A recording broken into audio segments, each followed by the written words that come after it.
How many of you are CCIMs? How many of you are Appraisal Institute? Okay, I've been dying to do this. Think of Jimmy Buffett. Sharks to the left, sharks to the right. Okay, I'm Grant Thrall, and I'm the president-elect of the American Real Estate Society. I've been a professor at several universities. Greg mentioned economic geography. I'm an economic geographer. Darn, if the American Real Estate Society did not elect an economic geographer. And you heard from Greg how important it is. I will say a little bit more about how important it is. When I was creating my PowerPoint slides and I was given the title, I was thinking I was just going to feed you a lot of good demographics. And then, I don't know if Florida Trend is here today. Are you here today, Florida Trend? Hey, Florida Trend. Their magazine, this is the major business magazine of Florida, and they have some really great maps in there and demographic stuff. And they even interviewed me in there and put me in a centerfold at one issue. Really? And so I thought, how can I top that? So I used the latitude of future demographics. Instead of talking to you about numbers, I'm going to talk to you about new demographic concepts. And I know you have access to these concepts because I was one of the people that worked for you CCIM people that worked on the redevelopment of your 102 curriculum. And so when you come across some of these concepts, you can blame the CCIM leadership over there. You can blame me and Norm Miller and Jeff Fisher and others. One of the reasons why I changed my PowerPoint slides is because Greg mentioned the importance of internet nodes. I'm an academic and I'm a business person. And one of the businesses I co-founded was GeoSpatial.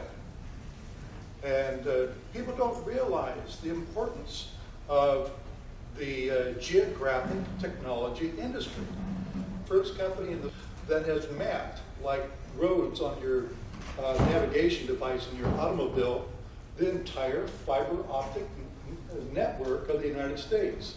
Within cities where the fiber optic goes down the streets, long haul, between cities, and where the nodes are the POPs.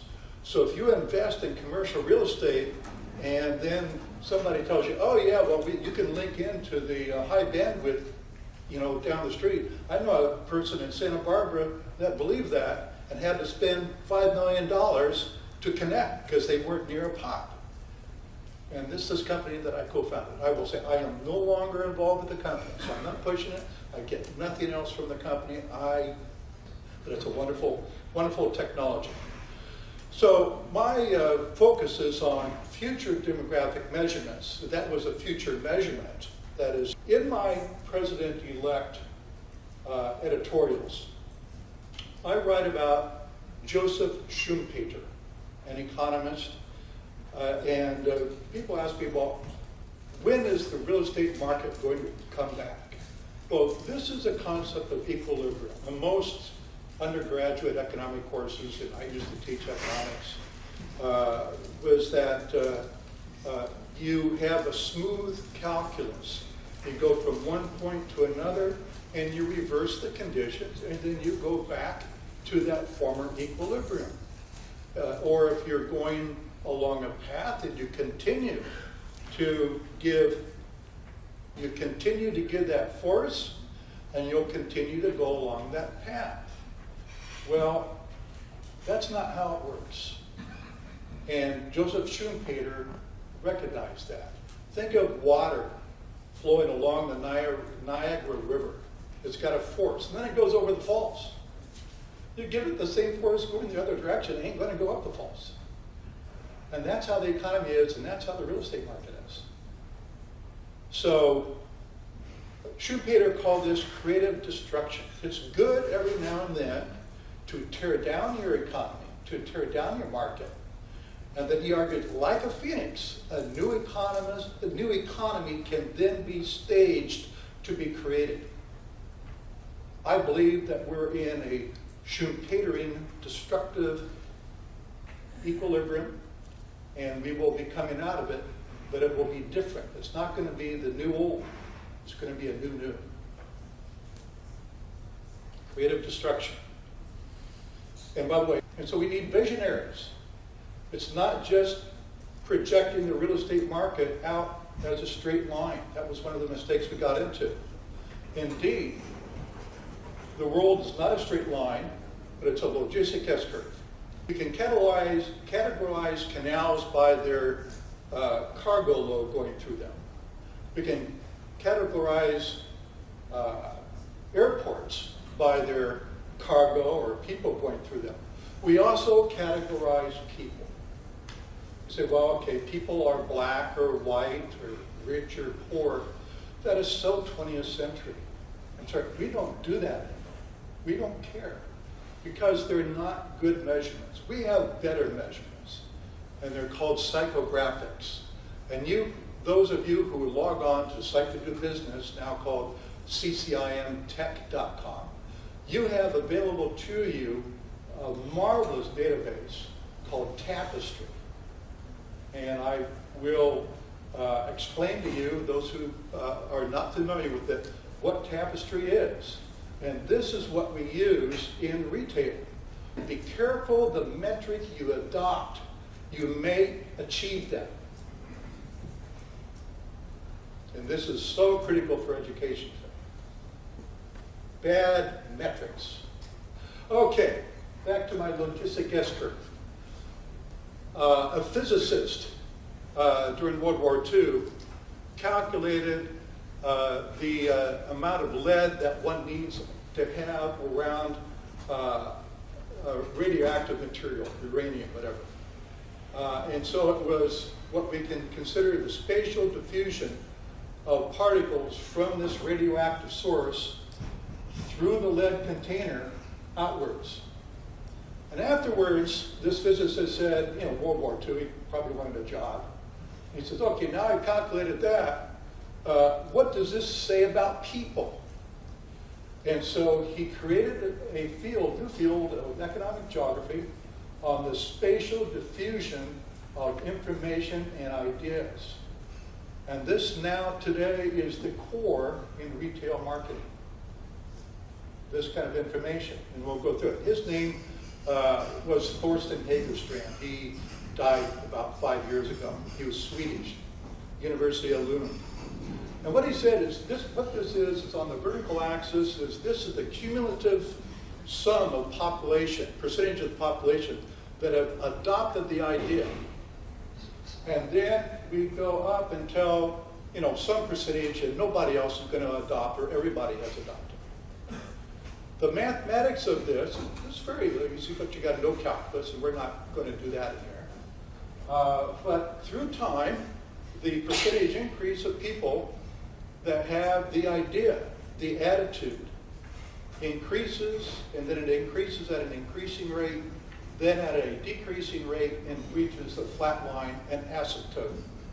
I will show you real estate values do that too. So does AIDS. Disease. This is the model that they use today for predicting flu. So the same models that predict flu can be used to predict, and I've done this, the space-time expansion of cities. Cities grow across space and through time. Economic geography is central to real estate.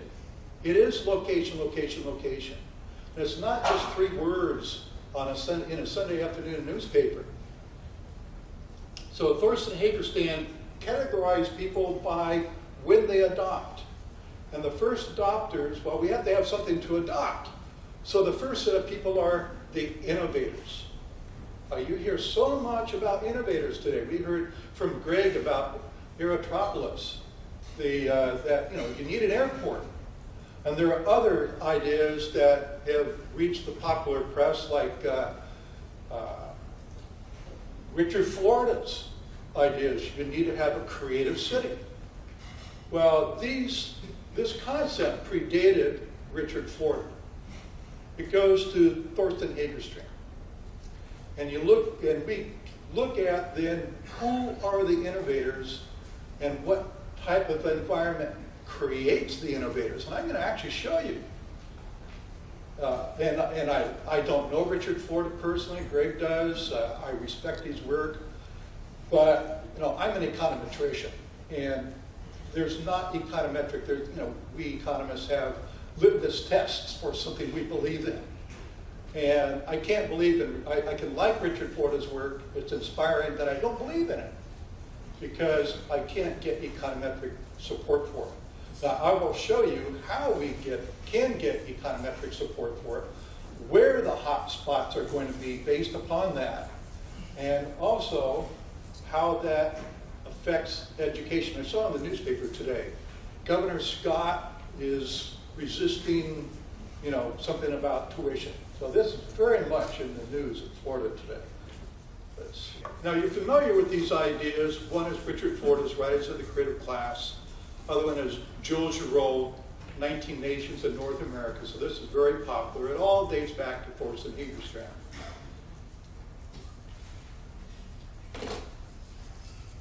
And I even wrote a book on it in 1988, and its title is Spatial Diffusion. And this is not a plug for you to go out and spend your money, because I own the copyright, and this is part of a 10-volume book series that I created and edited in the 1980s. And this is the core of economic geography thought. This is actually where the money is today.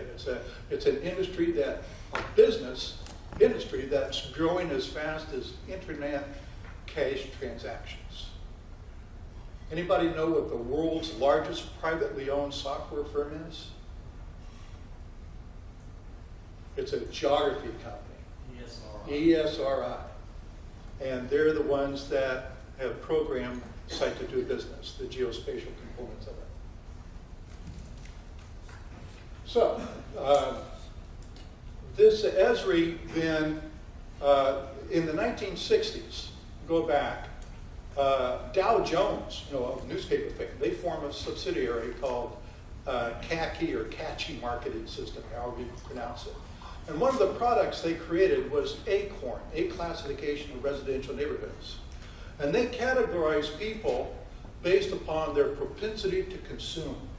And we economists refer to, the MPC, marginal propensity to consume. Well, I'm going to tell you, we know what it is. And if you give me your address, I can calculate it. I know who you are, and I know where you are, and I know what your marginal propensity to consume is. And that's what we do in retailing when we choose where to build a retail center. So my students that have literally populated virtually every major multi-branch retailer with more than 300 stores in the country at their office headquarters, they use these kinds of models to predict what their revenues can be before they even open up their stores. One of my students that built the Geospatial Intelligence division of Blockbuster, they can even predict how many Arnold Schwarzenegger movies they would rent, who is going to rent them versus driving Miss Daisy. That is how accurate we are to less than a 3.5% error. That is information power. So, that was then, and this is now. There was a conference sponsored by Esri and Google and Bing, which is Microsoft, AT&T, and so forth. And one of their speakers was Michael Metcalf. Well, who's Michael Metcalf? He believes delivering personalized content has become the mantra. Keep that in mind. Personalized content today. That's key to what we do. Delivering personalized content. If you can't read this small, I know this is really bad to show you small type, but I'm going to make this available to you. I just want you to know the general framework of the slides. Michael Metcalf, he is the product management director dealing with social location product management at Yahoo. Social networking, psychographics, Thorsten Hagerstrand. Okay, I'll show you some work that I've done for Realtor University that I've just completed. And also I worked with a geospatial data company in Atlanta. And it's Bridge Interactive Group. And they had, I came up with an algorithm that I proposed to Realtor University Division of Research. And I said, you know, people were coming to Realtor University, NAR, Fannie Mae, others, saying, we want to know where people buy for cash and why they buy for cash and who are these people? And we don't know. And what are their characteristics? What's happening? We read in the newspaper, cash sales are 50% of our transactions. Well, this was hearsay. We had no substantive data support. And an economist, the econometrician, doesn't believe it until they see the numbers. Okay, so I came up with the algorithm, the concept, then I had to find somebody to implement it. And that was tough. Somebody that actually had the data sources that I needed to put these together and come up with results. And I came across that company in Atlanta. And they then created the data for a 10-county area. So this is part of the geospatial data industry. This is a map. Each point represents a dwelling with conventional financing in the multi-county area of Atlanta. And these are the locations of sales. This is not the same. Location of sales with cash purchases over a 3-year period. So we know where, we know what transacted, we know the volume of transactions. So the graph on the right tells us what is the percentage of cash transactions of single-family dwellings by price range. And you know, the less expensive houses, there's more for cash than more expensive, less for cash. And we know that the trend per year on the left. But now we're going to add more power to it. We're going to add psychographics to it, the kind of categories that Hagerstrand came up with and that Catchy implemented and that you have on your site to do business. And this is one categorization which in your database is referred to as Tapestry life modes. And you can get this on your site. And so on the left I have the number of transactions by life mode group. So these are areas that would be like a zip plus 4. What kind of people live there? And so more cash transactions by L9s than by other groups. And in terms of percentage of cash transactions, they occur in neighborhoods dominated by L6s. Well, these are numbers. So, you know, my wife Susan and I will, you know, we know these numbers, and people in retailing know, you know, you use them so much. You say, well, there's a 7B. And this is what Florida's Trend magazine quoted. We're sitting in a neighborhood restaurant and say, oh man, that's a 7B if we ever seen a 7B. Well, what's a 7B? A 7B is a guy that lives in a double-wide house trailer in the rural South, drives a pickup truck, and he's got a dog in the back. And so we know who the people are, and you can. I would have my students go out and characterize, stand outside of a restaurant inconspicuously, and calculate the demographic profile of the people that are going there to the restaurant, and then reverse engineer their location strategy, and then we know where they're going to locate next. That's power if you want to be a trailer or if you want to avoid. Or if you're a shopping center owner, you know the behavior of the customers. So I work with a shopping center in Gainesville, Butler Plaza, and sometimes when they have clients come in, this is the largest power center in the Southeast, and adding on another 1.5 million to 2 million square foot today. And so when some of the retailers come in, you know, they'll invite me to sit in, and they'll pretend they don't know anything about this stuff. And then they'll say, oh, and this is Grant Thrall, across the table. Oh, well, and then suddenly it's out of the bag. Yes, they do know. And then you say, well, what are your Tapestry profiles? And then this is what we have.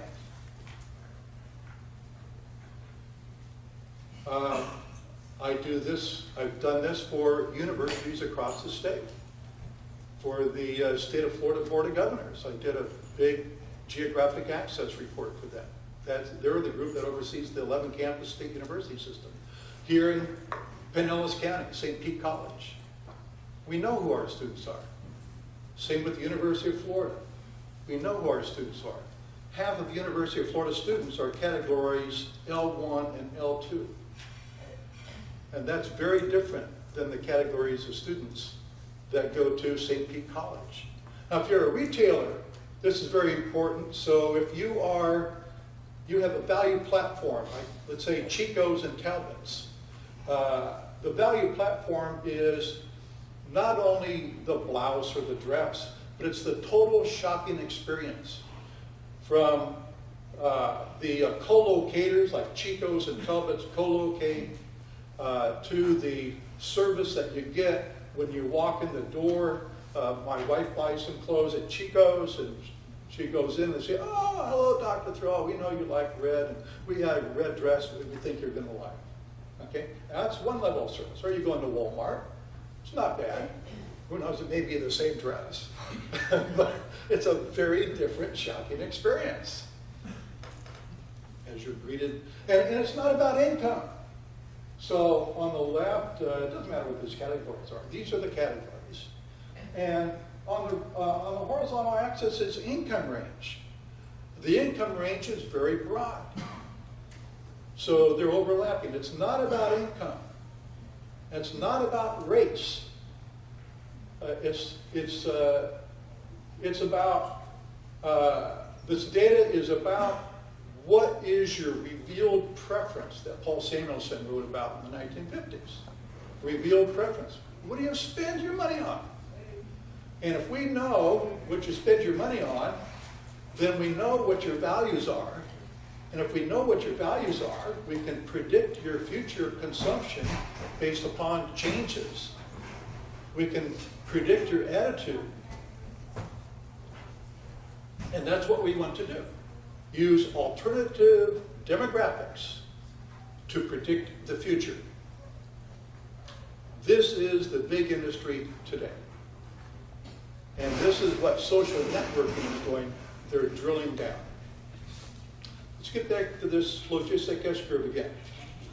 A lot of us in geospatial finance believe that Stockton, California was the epicenter, like earthquakes, for the mortgage meltdown. And what I did some work with the Fed with Stephanie Rodriguez. Are you in here, Stephanie? Not in. Okay. And we got data on mortgage failures. Now this is my zip code, and I'm not a fan of zip codes, but I do use them. And I may have time to get into that, why I'm not a fan. But anyway, so I have the count of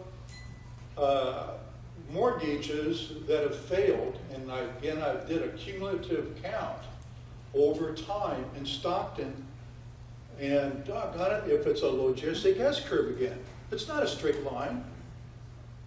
It goes up, and then it flattens out. So we see a mathematical regularity. Spatial diffusion again. And then PBS later, I did this work first and reported it to the Fed, and then just this last March in 2012, PBS comes out with saying Stockton, California, the most miserable city. Who would have known? Well, we knew that. And we knew where it was going in the future. That's the power of geospatial technology and data combined.